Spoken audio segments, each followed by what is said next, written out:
दोस्तों एक बार फिर से आपका स्वागत है हमारे चैनल इकोनॉमिक्सपुर में। और जैसा कि आपने थंबनेल में देखा है, बिल्कुल वैसे ही वन शॉट में पूरा का पूरा चैप्टर निपटाएंगे। तो हम बात कर रहे हैं क्लास 12th इकोनॉमिक्स की जो बुक है डेवलपमेंट ऑफ इंडियन इकोनॉमी। तो उसका जो सेकंड चैप्टर है उसके लिए हम यहाँ पे पूरा का पूरा चैप्टर आपको एक्सप्लेन करूंगा और बहुत ही मज़ा आने वाला है। अगर आपने चैप्टर 1 नहीं देखा है तो डिस्क्रिप्शन में लिंक है, आप उसको भी देख लीजिएगा। लेकिन इस चैप्टर को भी आपको अच्छे से समझना है। तो ऐसे ही चैप्टर वाइज मैं आपके लिए नोट्स लेके आता रहूँगा और आ रहा हूँ। तो चैनल सब्सक्राइब कर लीजिए, बेल आइकन भी हिट कर लीजिए, ताकि इसी तरीके से आपको चैप्टर से रिलेटेड और आपके क्लास 12th इकोनॉमिक्स से रिलेटेड 11th क्लास इकोनॉमिक्स से रिलेटेड आपको इन्फॉर्मेशन मिलते रहे। तो स्टार्ट करते हैं हमारा चैप्टर नेम है भारतीय अर्थव्यवस्था 1950 से 1990। तो यहाँ पे हम जो बात करने वाले हैं कि जो हमारी इकोनॉमी है, भारत की जो अर्थव्यवस्था है, वो 1950 से लेकर 1990 तक कैसी थी। तो बेसिकली यहाँ पे आप देखोगे दो पॉइंट इसके अंदर हम बेसिकली बहुत डिटेल में समझने वाले हैं। तो वो है भारत में पंचवर्षीय योजनाएं, यानी कि 1950 से लेकर 1990 तक भारत में पंचवर्षीय योजनाएं, जिनको इंग्लिश में 5 ईयर प्लान कहते हैं, और कृषि उद्योग तथा व्यापार यानी कि agricultural industries and trading activities के बारे में भी इस चैप्टर के अंदर हम पढ़ने वाले हैं। तो पहला टॉपिक जो हमारा स्टार्ट होता है वो है आर्थिक नियोजन किसे कहा जाता है, यानी कि इकोनॉमिक प्लानिंग। तो सबसे पहले बात करते हैं कि ये नियोजन का मतलब क्या होता है ना, प्लानिंग का मतलब क्या होता है। वर्तमान के साधनों को ध्यान में रखकर, यानी कि प्रेजेंटली जो भी रिसोर्सेस अवेलेबल हैं उनको ध्यान में रखकर भविष्य के लिए कुछ लक्ष्य निर्धारित करना। यानी कि आज हमारे पास जो भी रिसोर्सेस अवेलेबल हैं उनको ध्यान में रखकर फ्यूचर के लिए जो हमने एक लक्ष्य, एक टारगेट सेट किया हुआ है, ठीक है, उसको ध्यान में रखना और उन्हें प्राप्त करने की योजना बनाना। तो बिल्कुल सिंपल सी डेफिनेशन है दोस्तों। जो भी आज हमारे पास है, जो भी आज रिसोर्सेज हमारे पास हैं, उन रिसोर्सेज को ध्यान में रखकर फ्यूचर के लिए प्लान बनाना और उनको कैसे अचीव करना, इसी को हम क्या कहते हैं, नियोजन यानी कि प्लानिंग। तो प्लानिंग वर्ड को आप समझ गए होंगे, जैसे आप भी प्लान बनाते हैं ना कि भाई अगले दिन हम क्या करने वाले हैं या फिर अगले मंथ हम क्या करने वाले हैं। अगर ये नहीं बनाते तो आप एटलीस्ट ये प्लान भी ज़रूर करते होगे कि भाई मेरा जो नेक्स्ट बर्थडे आने वाला है ना, तो उस बर्थडे पर मैं कैसे सेलिब्रेशन करूँगा, क्या करूँगा, किधर जाऊँगा, किसको इनवाइट करूँगा, सारी चीज़ें प्लान करते हैं ना। तो बस यही चीज़ होती है प्लानिंग, कि जो भी आज आपके पास अवेलेबल है उसके लिए आप फ्यूचर में प्लान कर रहे हो, है ना। फ्यूचर में कैसे हम चीज़ों को करेंगे और कैसे उन्हें अचीव करेंगे, उसके लिए प्लान करना। अब वो चाहे बर्थडे पार्टी हो या आपका कोई करियर से रिलेटेड कोई पॉइंट हो। और अगर आप ये प्लान करते हैं तो कमेंट में लिखना यस। अब आगे बढ़ते हैं। तो बेसिकली हमने यहाँ पे ये पढ़ लिया है कि आर्थिक नियोजन जो होता है उसका मतलब ये होता है कि जो भी रिसोर्सेज हमारे पास है, जो भी संसाधन हमारे पास हैं, उनको उन साधनों को लेकर फ्यूचर के लिए क्या करना, कुछ लक्ष्य निर्धारित करना, है ना, कुछ टारगेट या पर्पस को सेट करना और फिर उन्हें कैसे प्राप्त किया जा सकता है उसके लिए क्या करना, प्लानिंग करना। यही होता है इकोनॉमिक प्लानिंग। तो बेसिकली यहाँ पे हम और आगे किन प्लानिंग्स की बात करने वाले हैं, पंचवर्षीय योजना यानी कि 5 ईयर प्लान, जिसको इंट्रोड्यूस किया था पंडित जवाहरलाल नेहरू ने। और पंडित जवाहरलाल नेहरू हमारे first prime minister of India थे जब हमारा देश आज़ाद हो गया था। तो यहाँ पर जो पंचवर्षीय योजनाएं हैं ये करीब आपको देखो मैं यहाँ दिखा देता हूँ, इतनी सारी पंचवर्षीय योजनाएं हमारे भारत में बनी थी।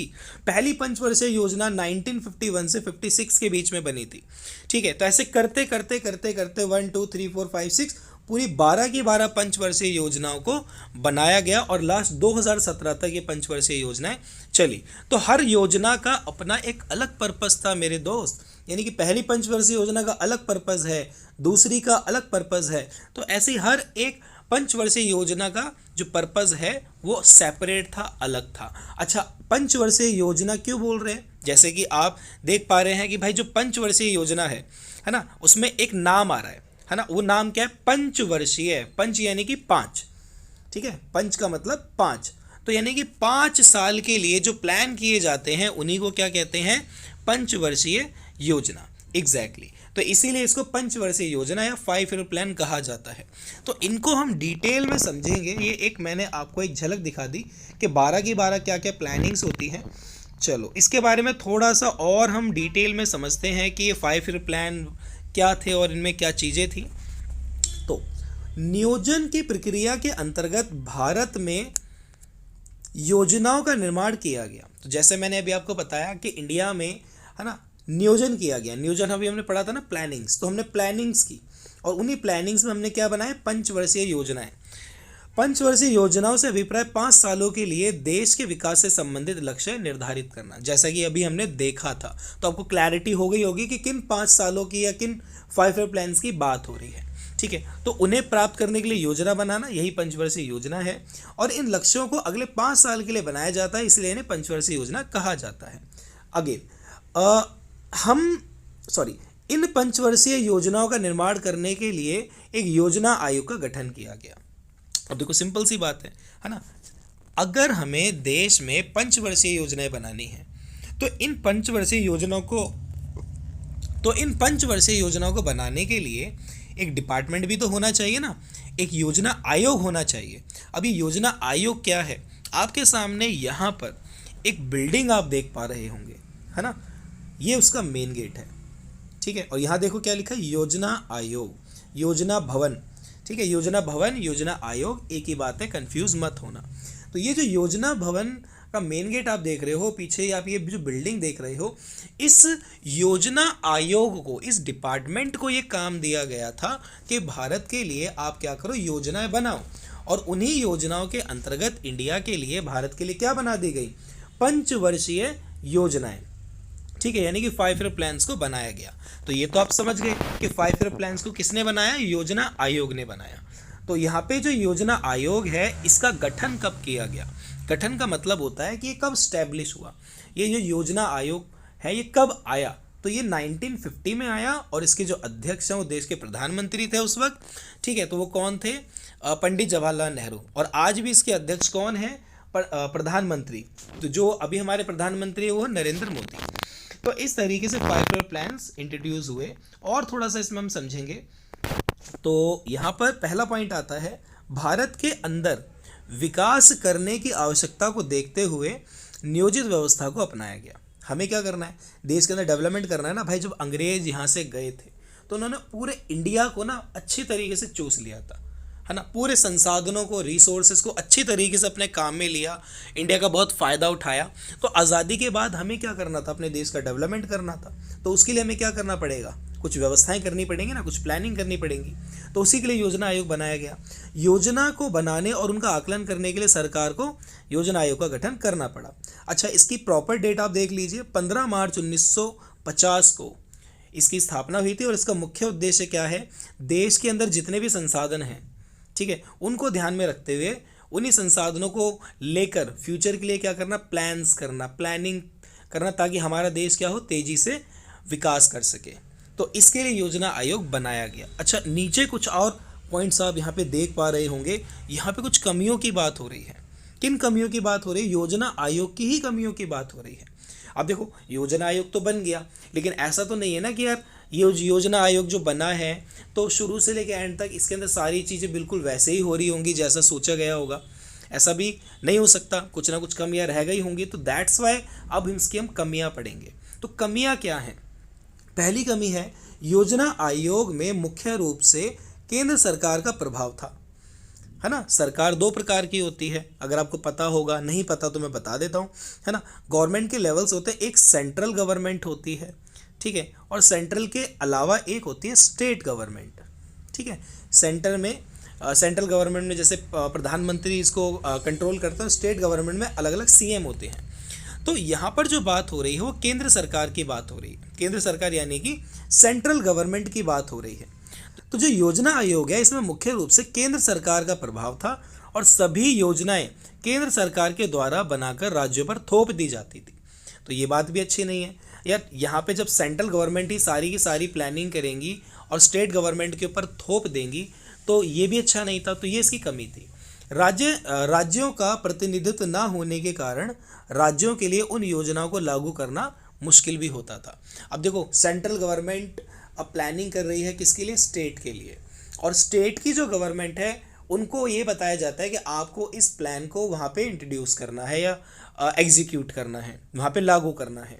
है ना। अब स्टेट ये कहता है कि भाई हम अपने स्टेट की गवर्नमेंट हैं, हमें पता है हमारे स्टेट को क्या चाहिए, कौन सी प्लानिंग की नीड है, आप हमें पूछ भी नहीं रहे हो, ना हमारा कोई प्रतिनिधित्व इसके अंदर है, आप हमें एक प्लान बना के दे रहे हो, तो भाई हम कैसे अपने स्टेट में उसको इम्प्लीमेंट कर लें, है ना। तो केंद्र सरकार की इस तरीके से बुराइयां की जाती है और योजना आयोग की कमी के रूप में सामने आता है।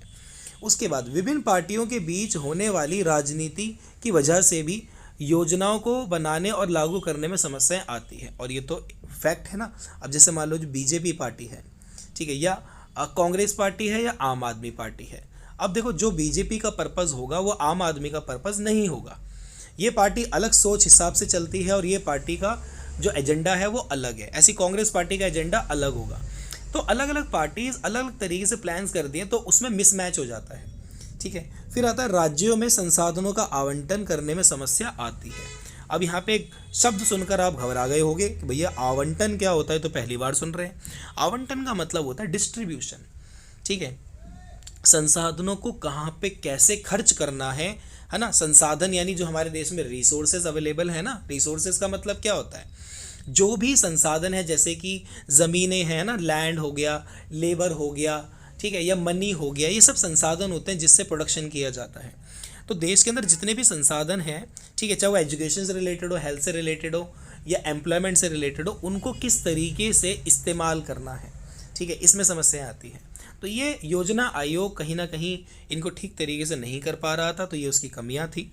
अब इसको दूर करने के लिए आ गया नीति आयोग, ठीक है। अब नीति आयोग ने इस कमी को कैसे दूर किया और ये क्या है, तो यहाँ पे आप देखेंगे नाम आता है नीति आयोग।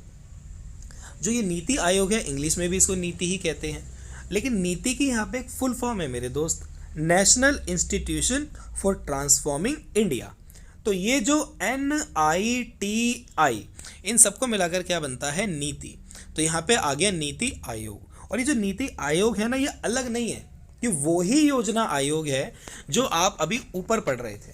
ये जो योजना आयोग है ना, योजना भवन, इसी का ही नाम बदलकर क्या कर दिया गया है, नीति आयोग, है ना। अब यहाँ पे एक चीज़ नोटिस की होगी आपने, इस बोर्ड के पीछे जो बिल्डिंग है, इस बिल्डिंग को ध्यान से देखो आप, ठीक है। और यहाँ पर ये योजना भवन इसका नाम लिखा हुआ है, और सेम टू सेम वही बिल्डिंग है, बस यहाँ पे बोर्ड का नाम चेंज हो गया है। यानी कि योजना आयोग का नाम ही बदलकर क्या रख दिया गया, नीति आयोग रख दिया गया। अब जो ये समस्याएं हैं, इन्हीं समस्याओं से निपटने के लिए इस जो इसकी स्थापना है वो कब की गई है, उसकी डेट भी आप लोग देख सकते हैं, आपके सामने है। तो 2015 को नीति आयोग की स्थापना की गई थी, ताकि योजना आयोग के अंदर जो कमियां हैं उन कमियों को दूर किया जा सके, ठीक है। तो नीति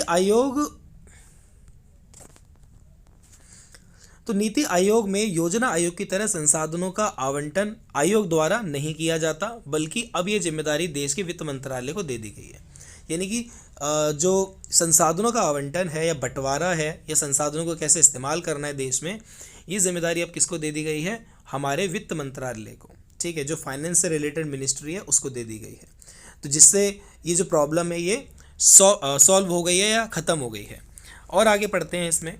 तो इसके अंदर आता है एक पॉइंट और है कि संचालन परिषद में सभी राज्यों के मुख्यमंत्री और केंद्र शासित प्रदेशों, दोस्तों थोड़ा सा यहाँ पे मिसप्रिंट हो रहा है तो आप लोग थोड़ा एडजस्ट कर लेना, मैं आपको बोल रहा हूँ कि संचालन परिषद में सभी राज्यों के जो मुख्यमंत्री हैं और केंद्र शासित प्रदेशों के उपराज्यपालों को स्थान दिया गया, जिससे राज्यों के प्रतिनिधित्व की समस्या खत्म हुई। मतलब इसमें सिंपल सी बात यह है कि योजना आयोग में ये नहीं था, है ना। जो राज्यों के मुख्यमंत्री थे या उपराज्यपाल थे उनको प्रतिनिधित्व नहीं मिलता था, मतलब उनको कोई वहाँ पे कोई भाव नहीं दिया जाता था, है ना। उनको रिप्रेजेंटेटिव नहीं बनाया जाता था, कहाँ पे, योजना आयोग में।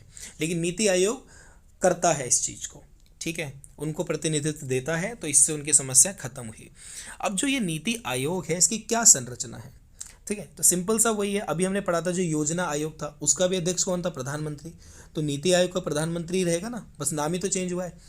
उपाध्यक्ष प्रधानमंत्री द्वारा नियुक्त किया जाएगा, जो भी इसका उपाध्यक्ष होगा, यानी अध्यक्ष से नीचे वाला मेंबर वो प्रधानमंत्री चूज करेगा, ठीक है। उसके अलावा संचालन परिषद राज्यों के मुख्यमंत्री और केंद्र शासित प्रदेशों के उपराज्यपाल रहेंगे, ठीक है। और कुछ भी इसके अंदर फैक्ट है, जैसे पहले उपाध्यक्ष कौन थे इसके, अरविंद पनगड़िया, और प्रथम मुख्य कार्यकारी अधिकारी कौन थे इसमें?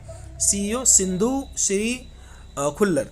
तो ये थोड़ा सा फैक्ट्स हैं, ये याद रखना, ठीक है। एग्जाम्स में ये बहुत ज़्यादा नहीं पूछेंगे आपसे, लेकिन ये थोड़ा सा आप याद रखना, ये जो एक दो पॉइंट है ऊपर के, इस बारे में ज़्यादा आ जाता है।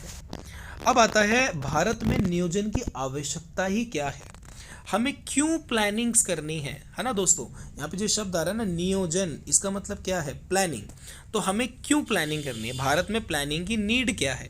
बहुत नीड है भाई, विदाउट प्लानिंग कोई काम हो सकता है क्या? नहीं ना। तो सिंपल सी बात है, प्लानिंग की तो नीड होती ही है। तो हमारी जो अर्थव्यवस्था थी, मैंने आपको बताया था ना कि अंग्रेज यहाँ से जब गए थे, तो अंग्रेज जब यहाँ से गए ना, तो हमारी इकोनॉमी को बर्बाद छोड़ कर गए थे, पूरा चूस लिया था, सारे संसाधन खत्म कर दिए थे, ठीक है। तो हमारी जो इकोनॉमी थी कैसी थी? पिछड़ी हुई अर्थव्यवस्था थी, गतिहीन, यानी बैकवर्ड इकोनॉमी। उस बैकवर्ड इकोनॉमी को हमें ठीक करना है ना, तो भाई उसके लिए क्या करना पड़ेगा? प्लान करने पड़ेंगे, नियोजन करना पड़ेगा, ठीक है। उत्पादकता का कम स्तर, देश में हमारे जो प्रोडक्शन लेवल था, प्रोडक्टिविटी लेवल या प्रोडक्शन लेवल, वो बहुत कम था, उसको उठाने के लिए भी हमें क्या ज़रूरत है? नियोजन की, प्लानिंग करने की नीड थी। जीडीपी की वृद्धि करनी है हमें, है ना। जीडीपी क्या होता है? जीडीपी यानी कि ग्रॉस, ठीक है, डोमेस्टिक थोड़ा सा स्पेलिंग समझ लेना, और प्रोडक्ट, ठीक है, ये होता है जीडीपी की full form, gross domestic product, Hindi में सकल घरेलू उत्पाद। ये होता क्या है? हमारे पूरे देश के अंदर एक साल के अंदर, ठीक है, 1 अप्रैल से लेकर 31 मार्च कितना प्रोडक्शन किया जाता है, ठीक है, उस टोटल प्रोडक्शन को हम क्या बोलते हैं? ग्रॉस, उस टोटल प्रोडक्शन को हम जीडीपी कहते हैं। अभी आसान भाषा में ऐसे ही समझ लीजिए, बाकी जीडीपी पे एक कंप्लीट वीडियो भी मैंने बना रखा है, वो आपको चैनल पे मिल जाएगा अगर आपको डिटेल में समझना है तो। अर्थव्यवस्था के विभिन्न क्षेत्रों का असमान विकास, तो अभी हमने पढ़ा कि जीडीपी में वृद्धि करनी है, ठीक है, और हमारी जो इकोनॉमी है उसमें सभी क्षेत्रों में असमान विकास हो रहा है, ठीक है। असमान का मतलब अनइक्वल डेवलपमेंट, ठीक है, यानी जैसे बिहार जैसे राज्य हो गया, है ना, और दूसरे राज्य हो गए, और दिल्ली, मुंबई या कोलकाता, ठीक है, इन सारे स्टेट्स के अंदर डेवलपमेंट रेट क्या अलग अलग है, अनइक्वल है। कोई स्टेट तो बहुत जल्दी ग्रो कर रहा है और कोई स्टेट बहुत स्लो ग्रो कर रहा है, ठीक है। जैसे अगर आप वेस्ट की तरफ देखेंगे इंडिया में, ठीक है, तो वहाँ पे ईस्ट की तरफ देखेंगे तो ईस्टर्न वाले जो हमारे स्टेट्स हैं, जैसे असम हो गया और दूसरे मणिपुर हो गए, ये स्टेट इतना ज़्यादा ग्रो नहीं कर रहे हैं जितना कि साउथ या नॉर्थ वाले जो स्टेट्स हैं या वेस्ट वाले जो स्टेट्स हैं ग्रो कर रहे हैं। चलो आगे बढ़ते हैं। आधारिक संरचना का अभाव। अब आधारिक संरचना क्या होती है? इंफ्रास्ट्रक्चर, ठीक है। आधारिक संरचना मतलब इंफ्रास्ट्रक्चर, अभाव मतलब कमी। तो हमारे देश में ना इंफ्रास्ट्रक्चर की भी कमी थी, ठीक है। अभी इसको हम और डिटेल में हम समझेंगे नीचे। तो यानी कि जैसे रोड बनाना, स्कूल्स बनाना, एयरपोर्ट बनाना, हॉस्पिटल्स बनाना, कॉलेजेस बनाना, ये सब इंफ्रास्ट्रक्चर के अंदर आता है। तो ये सब बहुत कम था, तो हमें ये बनाने के लिए क्या करनी पड़ेगी? प्लानिंग। इन सभी वजहों से बड़े उत्तर पर सरकारी निवेश की आवश्यकता थी, यानी कि जितने भी हमने रीज़न पढ़े, इन सभी को पूरा करने के लिए हमें बहुत बड़े लेवल पे इन्वेस्टमेंट की ज़रूरत थी। निवेश यानी इन्वेस्टमेंट। और ऐसी अर्थव्यवस्था को बाजार की शक्तियों यानी कि मांग एवं पूर्ति के भरोसे नहीं छोड़ा जा सकता। मतलब हम ये नहीं छोड़ सकते ना कि अपने आप हमारी इकोनॉमी के अंदर स्कूल बन जाएंगे, कॉलेजेस बन जाएंगे, डिमांड होगी तो अपने आप सप्लाई हो जाएगी, ये सब चीज़ें पे नहीं छोड़ सकते। इसके लिए सरकार को ही एक्शन लेना पड़ेगा। तो इसी वजह से क्या ज़रूरी है? आर्थिक नियोजन को हमने अपनाया। तो अब आप समझ गए होंगे कि हमारे देश में क्यों प्लानिंग्स की गई, ठीक है।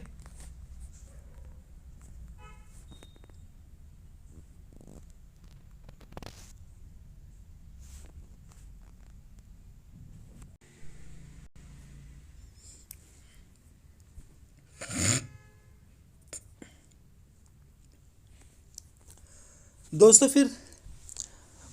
अब हमारा नेक्स्ट टॉपिक आता है भारत में नियोजन, यानी कि इंडिया में इकोनॉमिक प्लानिंग किस तरीके की है उसको हम यहाँ पे समझेंगे।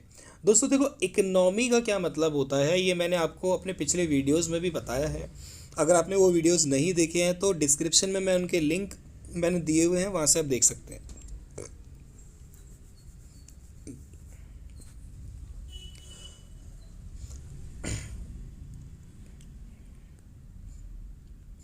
तो नेक्स्ट टॉपिक आता है हमारे पास भारत में नियोजन, यानी कि भारत में नियोजन किस प्रकार का है, किस तरीके की प्लानिंग्स है।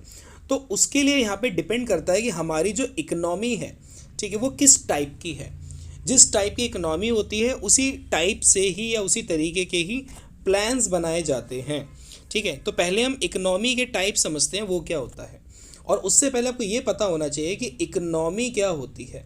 ठीक है दोस्तों, देखो इकोनॉमी का मतलब क्या होता है कि हमारे देश के अंदर जितने भी प्रोडक्शन यूनिट्स होती हैं, ठीक है, प्रोडक्शन यूनिट मतलब हमारे देश में इकोनॉमी में जितनी भी प्रोडक्शन यूनिट होती है जहाँ से प्रोडक्शन किया जाता है किसी भी चीज़ का, गुड्स का या सर्विसेज का, जैसे मान लो कि कोई फैक्ट्री है या कोई स्कूल है ना, या कोई कंपनी है या कोई पार्लर है या कोई एक कोई शॉप है, समझ गए, ये सब के प्रोडक्शन यूनिट्स होती है जहाँ से हम क्या करते हैं, वस्तुओं और सेवाओं को, गुड्स एंड सर्विसेज को क्या करते हैं, प्रोड्यूस करते हैं। तो हमारे पूरे देश के अंदर इन सारे के सारे फैक्टर्स को, इन सारे के सारे प्रोडक्शन यूनिट को अब जब आप एक यूनिट के रूप में या एक यूनिट या एक ग्रुप के रूप में देखते हो तो इसी को क्या बोलते हैं, इकोनॉमी। तो अगर कैपिटलिस्टिक इकोनॉमी है किसी देश की तो वहाँ पे क्या होता है, ज़्यादातर सारे के सारे जो इकोनॉमिक सेक्टर मैंने अभी आपको समझाए थे वो सारे के सारे इकोनॉमिक सेक्टर कौन हैंडल करता है, प्राइवेट सेक्टर लोग, यानी प्राइवेट लोगों के हाथों में होती है सारी चीज़ें। मतलब आसान भाषा में आपको मैं समझाऊँ तो अगर कैपिटलिस्टिक इकोनॉमी किसी देश के अंदर है तो वहाँ पे सारी चीज़ें ज़्यादातर आपको प्राइवेट मिलेंगी।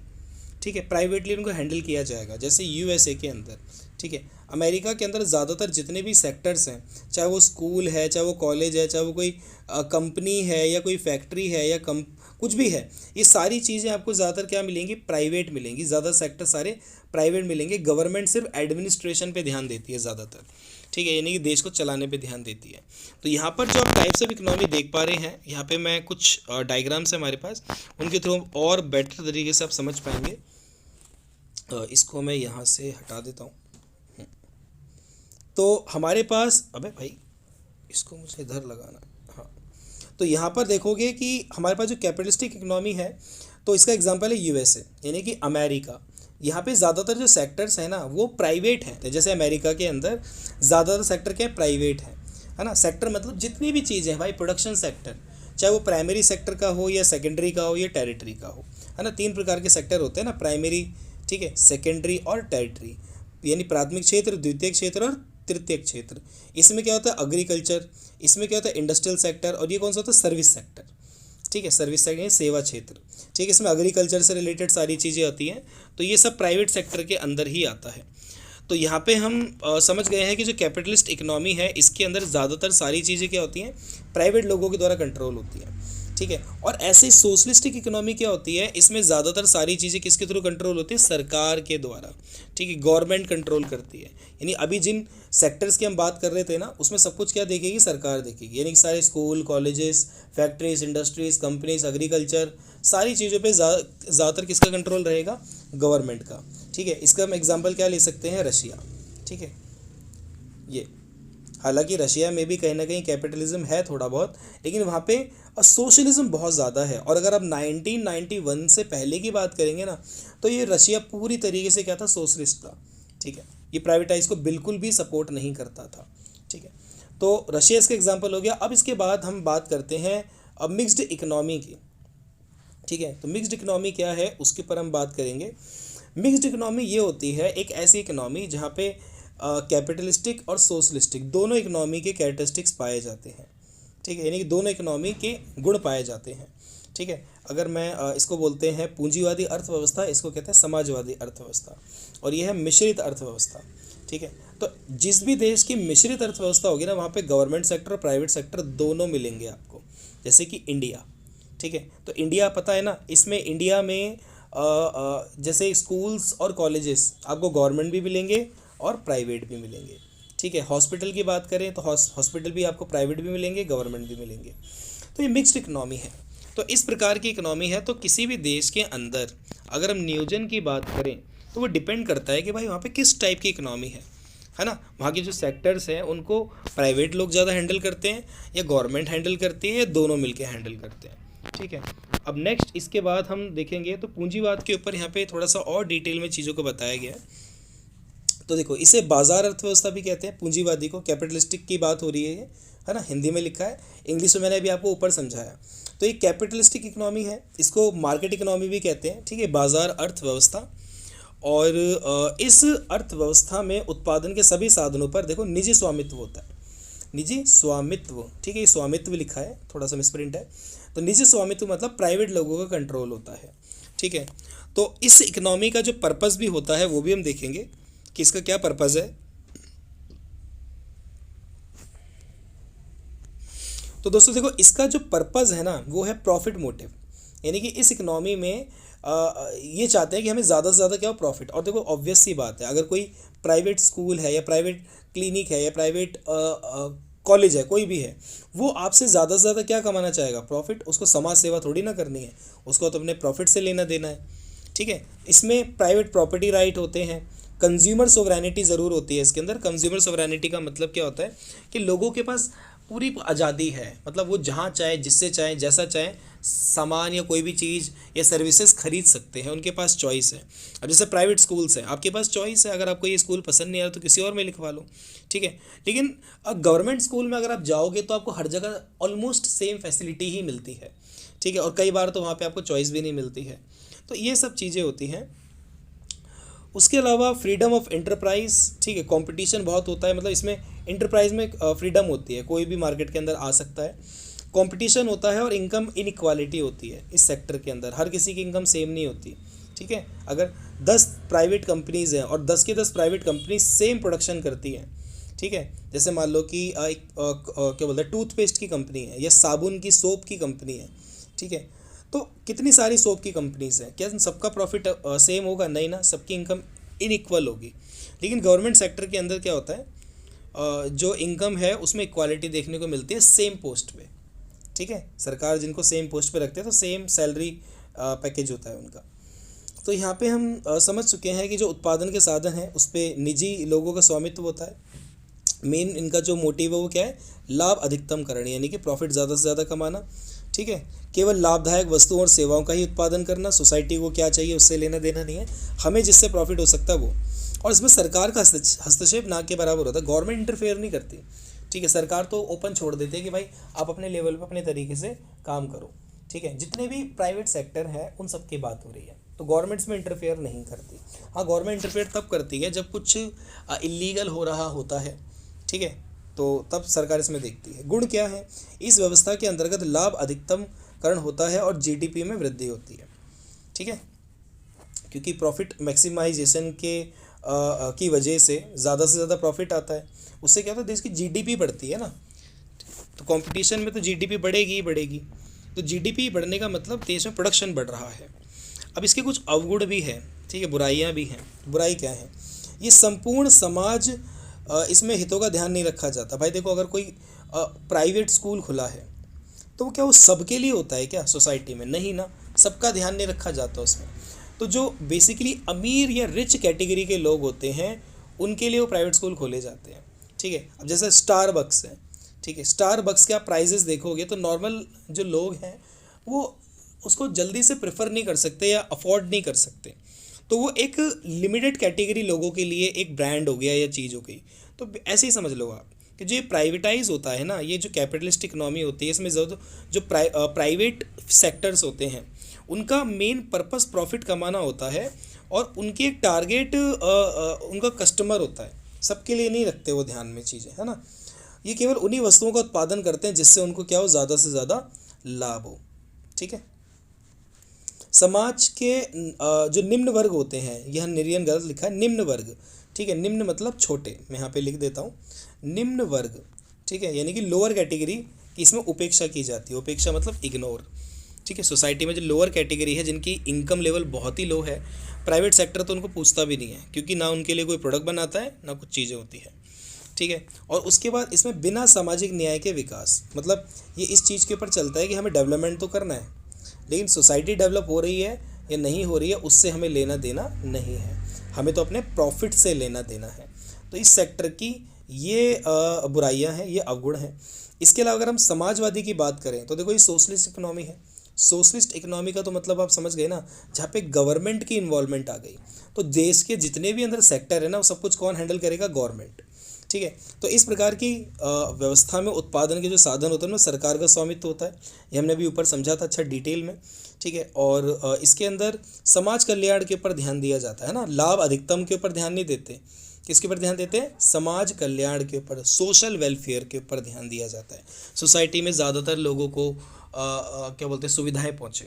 ठीक है, अब जैसे मैं आपसे पूछता हूँ, आपके इलाके में गवर्नमेंट स्कूल है, प्राइवेट भी हैं, तो गवर्नमेंट स्कूल का पर्पस क्या होता है कि एरिया के अंदर जितने भी स्टूडेंट्स हैं उनको एजुकेशन देना, सबको, और कोई भी बिना एजुकेशन के नहीं छूटना चाहिए। प्राइवेट स्कूल का भी ये पर्पस हो सकता है, लेकिन उससे पहले उनका पर्पस होता है प्रॉफिट कमाना।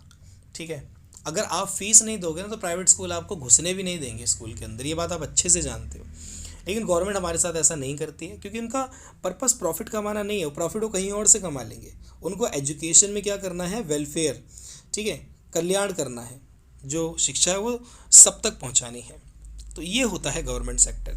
जहाँ पे आप प्राइवेट सेक्टर में देखते थे ये कंपटीशन होता है, यहाँ नहीं होता कोई कंपटीशन। इसके भी कुछ अवगुण हम देखेंगे। तो पहला जो अवगुण है कि ये उत्पादन के साधनों पर संपूर्ण समाज का स्वामित्व होता है। अब ये क्या इसकी विशेषता है? सॉरी, मैं अवगुण बता रहा हूँ, ये अवगुण नहीं है, इसकी विशेषता है कि जो भी साधन होते हैं उस पर संपूर्ण समाज का स्वामित्व होता है। ठीक है, अब जैसे मान लो कि आपके एरिया में सरकारी कोई गवर्नमेंट पार्क है, ठीक है, उस पार्क में कौन जा सकता है? भाई समाज के सभी लोग जा सकते हैं। उस पार्क पे किसका हक है? समाज के सभी लोगों का हक है। ठीक है, लेकिन अगर किसी का प्राइवेट पार्क है उसमें सब लोगों का हक नहीं होता, जिसका पार्क है वही उसको यूज़ कर सकता है। तो बेसिकली ऐसे ही आप समझ सकते हैं प्राइवेट एंड गवर्नमेंट सेक्टर को। ठीक है, और इसके अलावा इसमें जो सेकंड पॉइंट आता है, निजी संपत्ति का अभाव। प्राइवेट प्रॉपर्टी तो होती ही नहीं ना, क्योंकि सरकार के कंट्रोल में होता है सब। उत्पादन के साधनों का प्रयोग समाज के कल्याण के लिए, कल्याण अधिकतम करने के लिए किया जाता है। तो सरकार का मुख्य पर्पस क्या होता है? समाज कल्याण करना, यह भी हमने देखा था। अब इसके आगे इसके कुछ गुण दोष भी पढ़ लेते हैं। तो गुण दोष क्या हैं वैसे हमने पढ़ रखे हैं। तो इसमें क्या है, देखो, समाज कल्याण करना, संपूर्ण समाज का विकास करना, और सामाजिक न्याय में वृद्धि करना, यानी सोशल जस्टिस होना चाहिए, कोई भी कैटेगरी छूटनी नहीं चाहिए। सोशल जस्टिस, सामाजिक न्याय का मतलब यहाँ पे क्या है, इस वर्ड का मतलब, ठीक है, सामाजिक न्याय। देखो, प्राइवेट लोग क्या करते हैं ना, समाज के कुछ ही लोगों के लिए सुविधाएं लेकर आते हैं जो पैसे देकर उन चीज़ों को अफोर्ड कर सकते हैं। लेकिन जिन लोगों के पास पैसे नहीं है तो उनका क्या? ठीक है, प्राइवेट स्कूल तो उनको पढ़ाएगा ही नहीं, प्राइवेट कॉलेज उनको पढ़ाएगा ही नहीं, है ना। प्राइवेट जो हॉस्पिटल है वो जो गरीब लोग हैं उनको ट्रीटमेंट नहीं देगा। लेकिन सरकारी स्कूल ऐसा नहीं करता, ठीक है, वो किसी को छोड़ता नहीं है, वो सबके साथ इक्वल बिहेव करता है। तो इसलिए सामाजिक न्याय यहाँ पे बताया गया है। अवगुण क्या है इसमें? जीडीपी की जो गति है वो धीमी रहती है। उसका आप रीज़न समझ गए होंगे कि जो गवर्नमेंट सेक्टर होते हैं उनका पर्पस पैसा कमाना नहीं होता ना, प्रॉफिट कमाना नहीं होता। उनका पर्पस क्या होता है? लाभ अधिकतम करना। लाभ अधिकतम नहीं होता बल्कि समाज कल्याण ज़्यादा करना होता है। तो इसलिए सरकार के पास उन सेक्टर से प्रॉफिट नहीं आता, तो जीडीपी में थोड़ा सा ग्रोथ रेट कम रहता है। ठीक है, उसके बाद अर्थव्यवस्था का विकास भी धीमा रहता है, क्योंकि नो कंपटीशन, भाई इसमें कंपटीशन नहीं है। ठीक है, सिंपल सी बात है ना। अगर आप कंपटीशन वाले सेक्टर की बात करोगे और एक नॉन कंपटीशन सेक्टर की बात करोगे तो ग्रोथ वहीं ज़्यादा होती है जहाँ पे कंपटीशन ज़्यादा होगा। ठीक है, ये ए नाम का प्राइवेट स्कूल है, ये बी नाम का प्राइवेट स्कूल है। अगर ये स्कूल में फैसिलिटी देगा बच्चों को अच्छी अच्छी, है ना, इसने बस की फैसिलिटी दी है, अच्छा गार्डन बना रखा है, अच्छे झूले बना रखे हैं, अच्छा कैंटीन बना रखा है, अच्छा स्मार्ट क्लास बना रखा है ना, अच्छी बस की सर्विसेज हैं, तो बी स्कूल जो प्राइवेट है, ये भी प्राइवेट स्कूल है और ये भी प्राइवेट स्कूल है, तो बी स्कूल भी क्या करेगा?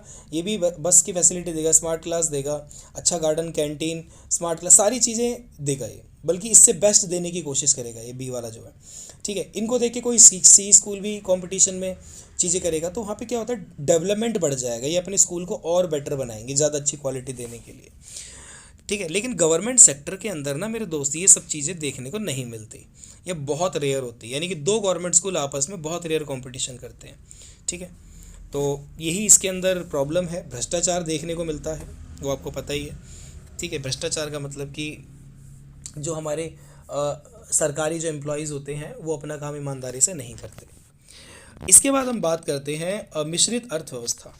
ये वो इकनॉमी होती है जहाँ पर क्या होता है? मिक्स्ड, है ना, प्राइवेट इकनॉमी और गवर्नमेंट इकनॉमी दोनों मिले हुए होते हैं। ये भी हमने ऊपर देखा था, इसलिए इसको क्या बोलते हैं? मिक्स्ड इकनॉमी कहते हैं। तो जैसे इसका एग्जांपल भारत है ही, ये तो हमने भी ऊपर देखा ही था। तो इसकी विशेषताएं और अवगुण, गुण में और डिफरेंस देखने को हम, हाँ, तो इसकी विशेषता और गुण और अवगुण हम इसमें देखेंगे। तो इसमें देखो विशेषता क्या है? उत्पादन के साधनों पर निजी और सरकारी दोनों प्रकार का लोगों का स्वामित्व होता है, यानी कि इसमें प्राइवेट स्कूल भी होंगे और गवर्नमेंट स्कूल भी होंगे। उत्पादन की प्रक्रिया में निजी और सार्वजनिक क्षेत्र, ठीक है, यानी प्राइवेट सेक्टर और गवर्नमेंट सेक्टर दोनों महत्वपूर्ण भूमिका निभाते हैं। और निजी क्षेत्र द्वारा उत्पादन संबंधी निर्णय लाभ अधिकतमकरण, जबकि सार्वजनिक क्षेत्र द्वारा उत्पादन संबंधी निर्णय समाज कल्याण। तो कुल मिला के बात यह है कि अब जैसे भारत देश के अंदर कोई प्राइवेट स्कूल है तो उसका पर्पस क्या है, प्रॉफिट कमाना ज़्यादा से ज़्यादा। लेकिन जो गवर्नमेंट स्कूल है उसका पर्पस क्या है, सोशल वेलफेयर, यानी कि समाज कल्याण करना।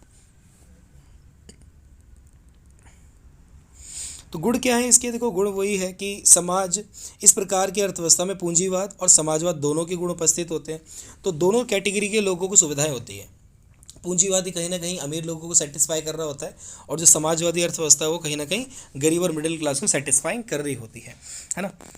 उसके बाद हम बात करते हैं इसके जो अवगुण हैं। अवगुण क्या है कि भाई सरकारी क्षेत्र में भ्रष्टाचार देखने को मिलता है, ठीक है, निम्न उत्पादकता देखने को मिलती है, अत्यधिक पाबंदियां होने के कारण निजी क्षेत्र पूर्ण रूप से फल फूल नहीं पाते, ठीक है। जैसे हमने कैपिटलिस्टिक इकोनॉमी में पढ़ा था अभी ऊपर कि जो ये कैपिटलिस्टिक इकोनॉमी है इसमें सरकार देखो हस्तक्षेप नहीं करती, प्राइवेट सेक्टर अपने तरीके से ग्रो कर रहा है, उसको जो करना है जैसे करना है, ठीक है। लेकिन यहाँ पे क्या होता है, मिक्स्ड इकोनॉमी में सरकार की भी इन्वॉल्वमेंट है ना, तो सरकार प्राइवेट कंपनियों के ऊपर कई सारे रेस्ट्रिक्शंस लगा देती हैं, टैक्स लगा देती हैं, जिससे क्या होता है प्राइवेट सेक्टर उतना अच्छे तरीके से डेवलपमेंट नहीं कर पाता जितना वो कर सकते हैं एक्चुअल में। तो ये तीनों की तीनों इकोनॉमी की बात हो गई है।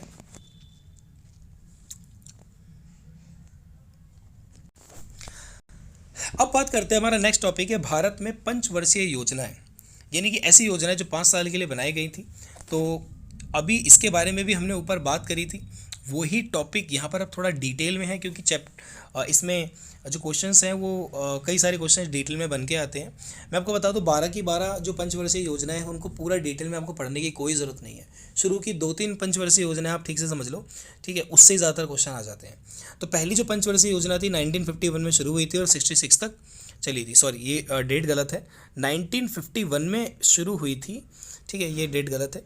और 51 से, एक मिनट मैं इसको प्रॉपर लिख देता हूँ, 1951 से 1956 तक चली थी, ठीक है, ये 66 गलत लिखा हुआ। तो 1951 में ये शुरू हुई थी और 56 यानी 5 साल की है ना, तो 5 साल आप ऐड कर सकते हैं। तो इस योजना का मुख्य जो योजनाकार थे वो के.एन. राज थे, ठीक है, मतलब इस प्लानिंग को जिन्होंने बनाया वो के.एन. राज थे। पंचवर्षीय योजना का कॉन्सेप्ट पंडित जवाहरलाल नेहरू लेकर आए थे, लेकिन जो पहली पंचवर्षीय योजना को बनाया था किसने, के.एन. राज ने। कि कृषि के ऊपर केंद्रित थी, ठीक है, बेसिकली सबसे मेन जो इसका फोकस था वो ये था कि हमें देश के अंदर कृषि को अच्छा करना है, ठीक है, एग्रीकल्चर सेक्टर को बेटर बनाना है, ठीक है, और देश को गरीबी से बाहर निकालना और भूमि सुधार करना है। भूमि सुधार मतलब जो ज़मीनें हैं ना उन पर बड़े बड़े अधिकारियों लैंडलॉर्ड्स का कब्जा रहा करता था, तो उन सारी चीज़ों को ठीक करना है, ठीक है। तो ये पहली पंचवर्षीय योजना का उद्देश्य है। इसकी विशेष विशेषताएँ भी हैं, तो कुछ विशेषताएं क्या हैं वो हम देख लेते हैं। इसकी कुछ विशेषताएं भी हैं, और विशेषता में सबसे पहला पॉइंट आता है कि प्रथम पंचवर्षीय योजना ने भारत में आर्थिक विकास पर जोर दिया, ठीक है। इसे भारत के प्रधानमंत्री जवाहरलाल नेहरू ने भारतीय संसद में प्रस्तुत किया था। एक युवा अर्थशास्त्री के.एन. राज ने तर्क दिया था कि भारत को पहले 2 दशकों के दौरान धीरे धीरे विकास करने की ज़रूरत है, यानी कि शुरू के जो 2 दशक हैं, 2 दशक यानी कि दशक का मतलब होता है 10 साल, तो यानी 20 साल तक जो भारत है वो क्या करे, धीरे धीरे विकास करेगा। और जो के.एन. राज हैं ये वही अर्थशास्त्री हैं जिन्होंने पहली पंचवर्षीय योजना बनाई थी। इसने मुख्य रूप से कृषि के ऊपर ध्यान रखकर बात की है, मतलब एग्रीकल्चर सेक्टर को बढ़ावा देने की बात की है, ठीक है, और सिंचाई पे इसके अंदर निवेश के बारे में बात की गई है। तो इसके अंदर जो है भाखड़ा नांगल बांध के लिए बताया गया है कि किस तरीके से उसको बनाया गया था और क्या क्या उसकी ज़रूरत थी, क्या क्या उसकी इम्पोर्टेंस थी। इस योजना का जो लक्षित उद्देश्य था कि मतलब कितने % हमें ग्रोथ करनी है, तो 2.1 था, जबकि प्राप्त कितना हुआ 3.6। तो मतलब जितना हमने सोचा था कि जितना डेवलपमेंट रेट रहेगा उससे ज़्यादा डेवलपमेंट रेट देखने को मिला। ये पहली पंचवर्षीय योजना थी। दूसरी जो पंचवर्षीय योजना है वो पहली ख़त्म होने के जस्ट तुरंत बाद शुरू हो गई, यानी कि 56 में पहली ख़त्म हुई और 56 में ही दूसरी पंचवर्षीय योजना शुरू हो गई, ठीक है। तो 56 तक ये कब तक चली थी, 61 तक चली थी। और इसके जो मुख्य योजनाकार थे वो पीसी महालनोबिस थे, ठीक है। ये MCQ में दोस्तों क्वेश्चन आता है, ये नाम याद रखना पहली और दूसरी वाले का, कि पीसी महालनोबिस के थ्रू ये योजना बनाई गई थी। ठीक है। अब इस योजना के अंदर कुछ आप पिक्चर्स देख पा रहे होंगे, देखो यहाँ पे इंडस्ट्रीज़ है, ये एक्सपोर्ट इंपोर्ट है, ठीक है, और ये क्या है, इंफ्रास्ट्रक्चर। ठीक है, देखो इंफ्रास्ट्रक्चर में बता रहा था ना आपको, इसमें रोड आते हैं, एयरपोर्ट आते हैं, ठीक है, बिजली आ गया, रेलवे आ गया, पानी की सुविधा हो गई, हेल्थ केयर सेक्टर हो गया, एजुकेशन हो गया, सारे इंफ्रास्ट्रक्चर होते हैं, जिसको हिंदी में कहते हैं आधारिक संरचना। तो ये दूसरी पंचवर्षीय योजना का कहीं ना कहीं उद्देश्य था, लेकिन मेनली जो इसका पर्पस था ना वो ये था कि जो हमारा इंडस्ट्रियल सेक्टर है इसको ग्रो करना है। पहली पंचवर्षीय योजना एग्रीकल्चर सेक्टर को ग्रो करने के ऊपर थी, सबसे ज़्यादा फोकस्ड, और जो दूसरी पंचवर्षीय योजना थी वो ये इंडस्ट्रियल सेक्टर को ग्रो करने के ऊपर थी। लेकिन इसके साथ साथ इसमें 2-3 उद्देश्य और भी थे।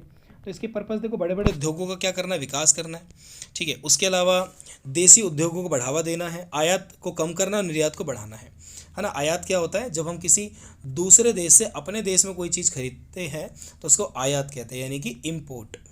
ठीक है, जब हम अपने देश से बाहर देश में कुछ बेचते हैं तो उसको कहते हैं एक्सपोर्ट, यानी कि निर्यात। तो हमें निर्यात को बढ़ाना है और आयात को कम करना है, क्योंकि जब हम आयात करते हैं, किसी दूसरे देश से कोई चीज़ अपने देश में खरीदते हैं, तो खरीदते हैं हम, चीज़ें अंदर हैं पर पैसा चला जाता है कहीं दूसरी कंट्री में, वो प्रॉफिट कमाते हैं। तो हमें वो ज़्यादा नहीं करना, हमें क्या करना है, अपने देश के अंदर जो चीज़ें बनी हुई है ना उनको बाहर बेचना है, ताकि वहाँ से पैसा हमारे देश में आ सके। तो ये कहीं ना कहीं इसके अंदर पर्पस रहा है। तो मेन पर्पस क्या है, इंडस्ट्रियल सेक्टर को बढ़ावा देना और आधारिक संरचना को भी बढ़ावा देना। इसके अलावा तीसरी पंचवर्षीय योजना की बात करें तो ये 1 अप्रैल, सारी योजना देखो 1 अप्रैल से शुरू हुई थी, 31 मार्च तक चली थी, और ये 1961 से लेकर 66, तो 5 साल की योजना थी। इसका देखो मुख्य पर्पस आप देख पा रहे होंगे क्या है, ठीक है, जॉब यानी कि एम्प्लॉयमेंट को बढ़ावा देना।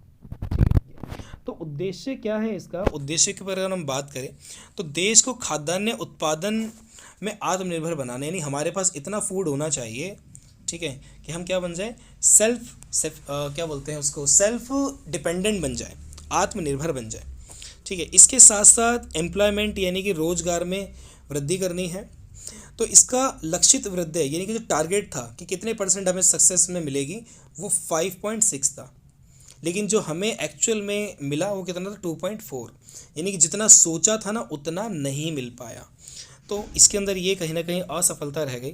ऐसी चौथी पंचवर्षीय योजना, ठीक है, 69 से 74 तक चली थी। इसका क्या था, विकास की गति को तेज करना, कीमत स्थिरता कायम करना। कीमत स्थिरता का मतलब क्या होता है कि ना जो देश में वस्तुओं की कीमतें हैं वो जल्दी जल्दी ना बढ़े, ठीक है, ये चीज़ इसके अंदर आई थी। इसके अलावा हम बात करें ये 5वीं पंचवर्षीय योजना, तो इसका जो पर्पस था वो जीवन स्तर में सुधार लाना था। छठी योजना का उद्देश्य था गरीबी को कम करना और असमानता को दूर करना। ठीक है, असमानता यानी इनइक्वालिटी, सोसाइटी के अंदर अनइक्वल जो डेवलपमेंट हो रहा है, ठीक है, उसको दूर करना। 7वीं पंचवर्षीय योजना देश में रोजगार के और नए अवसरों को पैदा करना। ठीक है, ऐसे करते करते 8वीं योजना आई, इसका उद्देश्य था शिक्षा, मानव पूंजी तथा आधारिक संरचना का विकास करना, यानी एजुकेशन सेक्टर में, ठीक है, यानी लोगों को अच्छे से ज़्यादा से बढ़िया से एजुकेशन देना, एजुकेशन सिस्टम में चेंज करना, क्वालिटी एजुकेशन देना, आधारिक संरचना इंफ्रास्ट्रक्चर को ग्रो करना। 9वीं पंचवर्षीय योजना है, ये मैं आपको देखो जल्दी जल्दी इसलिए बता रहा हूँ, पहली दूसरी तीसरी ज़्यादा इंपॉर्टेंट थी, उससे ज़्यादा क्वेश्चन बन के आते हैं, ज़्यादा मार्क्स के, इनसे हार्डली 1-8 नंबर का कोई क्वेश्चन आएगा, तो इसलिए इनको बहुत ज़्यादा हम डिटेल में नहीं पढ़ रहे हैं। तो 9वीं पंचवर्षीय योजना का उद्देश्य क्या है, इसका उद्देश्य है देश में ग्रामीण क्षेत्र का विकास करना। ठीक है, और कीमत क्या लिखा है, ये कीमत स्थिरता लाना, ठीक है, और जनसंख्या वृद्धि पर कंट्रोल करना, तो ये इसका पर्पस है। 10वीं जो पंचवर्षीय योजना है, देश में लोगों के जीवन स्तर यानी कि जो लोगों का लिविंग स्टैंडर्ड है, लाइफ स्टाइल है, उसको थोड़ा सा बेटर बनाना। ठीक है, उसके अलावा 11वीं पंचवर्षीय योजना देश में पर्यावरण संरक्षण को सुनिश्चित करना। ठीक है, जो हमारे देश का इन्वायरमेंट है उसको प्रोटेक्ट करना। 12वीं पंचवर्षीय योजना जो आखिरी पंचवर्षीय योजना है, उसका क्या था, देश का संपूर्ण विकास करना, यानी कि हमारे देश में कहीं कोई कमी नहीं रहनी चाहिए, हर एक सेक्टर का डेवलपमेंट होना चाहिए, चाहे वो एजुकेशन का सेक्टर है, चाहे वो हेल्थ का सेक्टर है, चाहे वो कोई और सेक्टर है, सभी सेक्टर का प्रॉपर तरीके से क्या होना, विकास को देखना। तो इस तरीके से पंचवर्षीय योजनाएं बनी थी। तो 12 की 12 पंचवर्षीय योजनाएं हमने पढ़ ली हैं। अब इसमें नेक्स्ट टॉपिक हमारे पास आता है, भारत में नियोजन के लक्ष्य क्या है। भाई देखो, हमने जो ये नियोजन बनाया है ना, ये जो प्लानिंग की है, इसका कोई पर्पस होगा, विदाउट पर्पस तो हमने भी प्लानिंग नहीं की होगी ना इंडिया में, तो इसका पर्पस है, उस पर्पस को हमने 2 पार्ट में डिवाइड किया है। एक है दीर्घकालीन, ठीक है, दीर्घकालीन का मतलब यानी लॉन्ग टर्म पर्पस, यानी लॉन्ग टर्म टारगेट है। और कुछ टारगेट कैसे थे, अल्पकालीन यानी कि शॉर्ट टर्म के लिए। तो ये लॉन्ग टर्म और शॉर्ट टर्म वाले कौन कौन से हैं? तो सबसे पहले जो हम यहाँ पे बात करने वाले हैं अल्पकालीन यानी कि शॉर्ट टर्म वाले पर्पस क्या थे। तो शॉर्ट टर्म वाले जो पर्पस हैं उसके अंदर आते हैं, पहला आता है कृषि का विकास करना, यानी कि एग्रीकल्चर सेक्टर को ग्रो करना, उद्योगों का विकास करना, जो खाद्यान्न भंडार है, जैसे ये देख रहे हो ना आप, ये खाद्यान्न भंडार है, ठीक है, खाद्यान्न भंडार को बड़ा करना, गरीबी को हटाना, जीवन स्तर को सुधारना और पर्यावरण में सुधार करना। तो ये बेसिकली क्या थे, शॉर्ट टर्म गोल थे, ठीक है। इसके अलावा लॉन्ग टर्म गोल क्या है उसको हम देखेंगे। तो जो लॉन्ग टर्म गोल हैं उसके अंदर आता है सकल घरेलू उत्पाद यानी कि जीडीपी में ग्रो करना, ठीक है। आधुनिकीकरण यानी मॉडर्नाइजेशन, आधुनिकीकरण समझते हैं ना, जैसे दुनिया के बाकी देश मॉडर्न होते जा रहे हैं टेक्नोलॉजी के मामले में, ठीक है, ग्रोथ या डेवलपमेंट के मामले में, तो हमें भी वैसे ही मॉडर्न होना है, ठीक है। आत्मनिर्भर बनना है, किसी पे डिपेंडेंट नहीं होना, देश के अंदर फुल एम्प्लॉयमेंट होना चाहिए, ठीक है, यानी कि जो अनएम्प्लॉयमेंट है, बेरोजगारी है, उसका स्तर बहुत कम रहना चाहिए। संसाधनों का समान वितरण, हमारे देश के अंदर जो रिसोर्सेज हैं वो सभी लोगों तक पहुँचे, जो भी सुख सुविधाएं हैं वो सभी लोगों तक पहुंचनी चाहिए।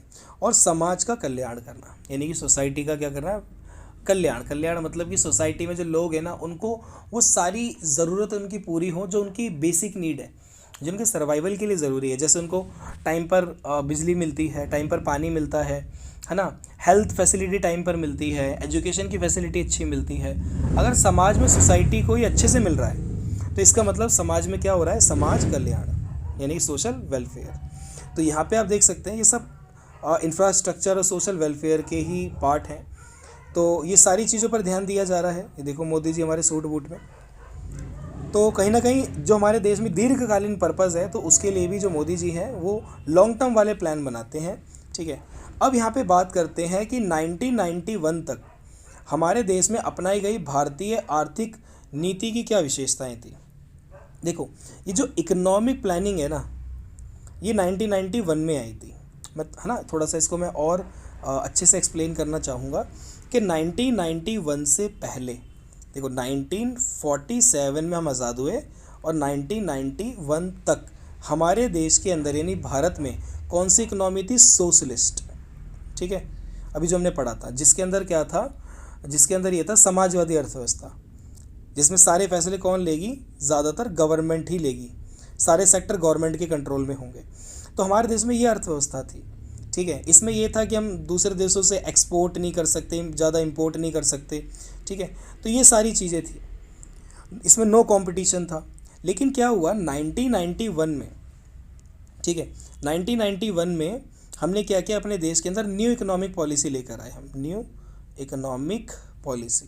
तो इसको नैप 1991 कहते हैं।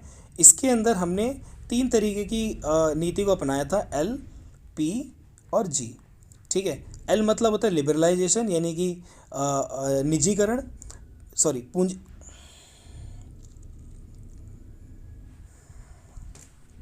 हाँ सॉरी, एल मतलब होता है लिबरलाइजेशन यानी कि उदारीकरण मतलब तो फ्रीडम, ठीक है, कि ज़्यादातर इंडस्ट्रीज़ को क्या मिले, फ्रीडम मिले। प्राइवेटाइजेशन यानी कि जो सरकारी उद्योग हैं वो प्राइवेट कर दिए जाएंगे, ये सरकारी इंडस्ट्रीज़ प्राइवेट कर दी जाएंगी। और ग्लोबलाइजेशन, जी मतलब ग्लोबलाइजेशन ही वैश्वीकरण, कि अब हम दूसरे देशों के साथ क्या करेंगे, एक्सपोर्ट इंपोर्ट करेंगे। तो इस 1991 में ये सब चीज़ों को ध्यान में रखा गया था। तो यहाँ पे जो पर्पज़ आप देख पा रहे हो ना उसी के बारे में बात हो रही है। निजी क्षेत्र का नियंत्रित विकास, जो भी प्राइवेट सेक्टर है ना उनके ऊपर क्या रहेगा, कंट्रोल रहेगा सरकार का, ठीक है। सार्वजनिक क्षेत्र पर भरोसा बढ़ाया जाए। लघु उद्योग संरक्षण मतलब जो हमारे देश में छोटी छोटी इंडस्ट्रीज़ हैं, छोटे छोटे उद्योग हैं, उनके ऊपर हमें क्या करना है, उनको बढ़ावा देना है, उनकी सुरक्षा करनी है। ऐसा नहीं कि देश के अंदर हम बड़े बड़े इंडस्ट्री सेक्टर लगाते जा रहे हैं लेकिन देश के जो छोटे छोटे उद्योग हैं उनको हम भूलते जा रहे हैं, ये नहीं होना चाहिए। तो छोटी छोटी जो इंडस्ट्रीज़ हैं, जो छोटे छोटे घरों में, किसी कॉलोनी में खुलती हैं, उनको भी सरकार को क्या करना है, प्रोटेक्ट करके चलना है, ठीक है। और जो भारी उद्योग हैं, जो बड़ी बड़ी हैवी इंडस्ट्रीज़ है, उनको भी बढ़ावा देना है। इन्वेस्टमेंट और सेविंग, ठीक है, यह है सेविंग, बचत यानी सेविंग, इन्वेस्टमेंट यानी कि निवेश, इसमें वृद्धि करनी है।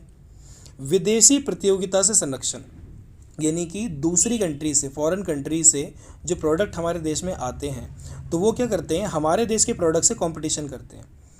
तो इससे क्या होता है, हमारे देश का जो प्रोडक्ट है, इंडिया का जो प्रोडक्ट है, वो कहीं ना कहीं हार जाता है प्राइस के पॉइंट ऑफ व्यू से, क्वालिटी के और डिज़ाइन के मामले में।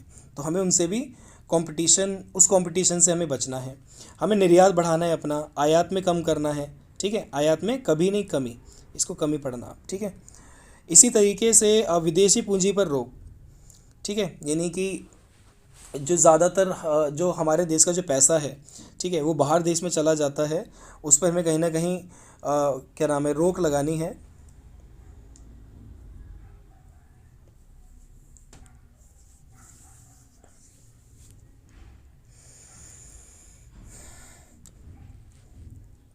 तो अब आप कहेंगे कि पैसा बाहर जा रहा है तो विदेशी पूंजी कहाँ हुई। देखो दोस्तों, क्या होता है, जब हम किसी दूसरी कंट्री से व्यापार करते हैं ना, तो हमें क्या होता है कि उस फॉरेन कंट्री से जो हमने व्यापार किया है, ठीक है, ये फॉरेन कंट्री है, इससे हमने कोई चीज़ इंपोर्ट की है, तो हमें क्या करना पड़ेगा, इंपोर्ट के बदले में यहाँ पे पैसा देना पड़ेगा, पेमेंट करनी पड़ेगी। तो वो पेमेंट हमें उन्हीं की करेंसी में करनी होती है। अब जैसे इंडिया के अंदर डॉलर पड़े हुए हैं और हमने अमेरिका से कोई चीज़ खरीदी है, तो हमें डॉलर में ही उनको पेमेंट करनी पड़ेगी, जिससे हमारी विदेशी पूंजी में कमी आएगी। और केंद्रीकृत योजना, ठीक है, केंद्रीकृत योजना मतलब कि एक सेंट्रल नियोजन होता है, सेंट्रल प्लानिंग होती है, और वो पूरे देश के ऊपर वो प्लानिंग को इम्प्लीमेंट किया जाता है, ना कि किसी पर्टिकुलर सेक्टर पे। अब यहाँ पे बात करते हैं पंचवर्षीय योजनाओं की क्या क्या उपलब्धियाँ हैं, क्या क्या अचीवमेंट है। तो पहला आता है, प्रति व्यक्ति आय में वृद्धि होती है, ठीक है, और हुई है, ये अचीवमेंट है। प्रति व्यक्ति आय मतलब per capita income, per capita income यानी कि ऑन एन एवरेज हर एक आदमी हमारे देश में या इकोनॉमी में कितना कमाता है, तो उसके अंदर क्या हुआ है, डेवलपमेंट, ठीक है। इसके साथ साथ क्या हुआ है, नेशनल इनकम में वृद्धि हुई है, ठीक है। पूंजी निर्माण में वृद्धि हुई है, पूंजी निर्माण मतलब होता है इन्वेस्टमेंट, ठीक है। और कृषि सुधार प्रौद्योगिकी का, यानी कि एग्रीकल्चर सेक्टर में नई नई टेक्नोलॉजी आ गई है खेती बाड़ी करने के लिए।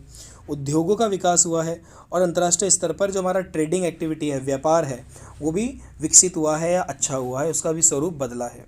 तो ये सारी अचीवमेंट्स हमें इसके अंदर देखने को मिली हैं। तो ये लास्ट टॉपिक हमारे पास आता है, आर्थिक नियोजन की असफलताएँ।